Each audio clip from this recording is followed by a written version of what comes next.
You want to build rich, expressive software.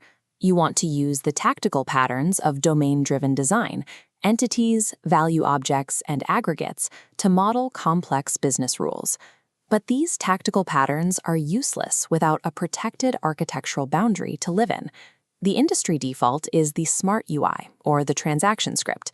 In this approach, business logic is pushed directly into user interface components, or procedural scripts. In the beginning, this feels incredibly productive.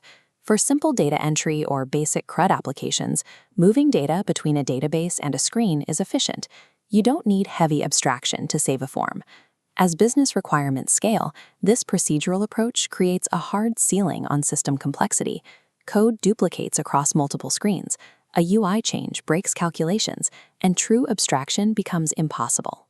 Treating core business logic as a UI concern or a database transaction creates a trap that blocks the path to a maintainable enterprise system. Consider a standard web controller attempting to process a banking funds transfer. At the top, it parses an HTTP request and checks security tokens. At the bottom, it executes raw SQL queries to update the database. Buried in the middle is the actual business rule, the instruction to ensure that a credit matches a debit. Because these concerns are entangled, you cannot test or refactor that financial calculation without also spinning up a mock database or wiring up a UI framework. The business rule is held hostage by the infrastructure. Before we can model the domain, we have to architect a boundary that isolates the domain logic from the rest of the system. The surgical solution to separate technical concerns from business rules is the classic layered architecture. This diagram shows the 4 distinct layers that will house our system: the user interface, application, domain, and infrastructure layers. The strict constraint making this work is the dependency flow. A layer can only couple to itself and the layer strictly below it. The user interface layer has a limited responsibility. It renders data and interprets user commands. It is devoid of business logic. The application layer orchestrates tasks and controls transaction boundaries, like beginning and committing a database change. It remains thin. At the bottom, the infrastructure layer provides technical capabilities like database persistence and messaging. By stripping away rendering, orchestration, and persistence, we create a vacuum in the center, the domain layer, that exists solely to execute business logic. The domain layer is where the software expression of the business model lives. Tracing a banking funds transfer, it begins on the far left as a request hits the user interface. Moving to the application layer, the service fetches account objects and begins the transaction, performing no math itself.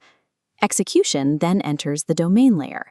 Here, the core rule, every credit has a matching debit, is enforced in memory through account objects. Finally, the operation concludes in the infrastructure layer. The persistence mechanism updates the database, completely oblivious to why the state changed. This strict separation ensures that superficial changes to a UI component or a database schema can never accidentally break a financial rule. This isolation allows developers to safely reason about complex rules, like overdraft policies, without the cognitive overload of technical implementation. A common point of failure is the blurring of lines between the application and domain layers. If an application service starts calculating totals or making business decisions, the domain model is becoming anemic. The knowledge is leaking out of the core. A bloated application service does the heavy lifting while the domain objects just hold data. A thin application service delegates a single command to a complex domain object, letting the model do the work. Application services should act as traffic cops. They do not write the laws. They only direct the vehicles. In the traditional stack, putting infrastructure at the bottom eventually forces the domain layer to rely on technical frameworks to implement its interfaces. We refine this with the dependency inversion principle. High-level modules, the domain, must never depend on low-level modules like infrastructure. Both must depend on abstractions. When applied, the vertical stack morphs into a hexagonal layout. The domain layer becomes the center core, wrapped by the application layer, with infrastructure and UI pushed to the edges.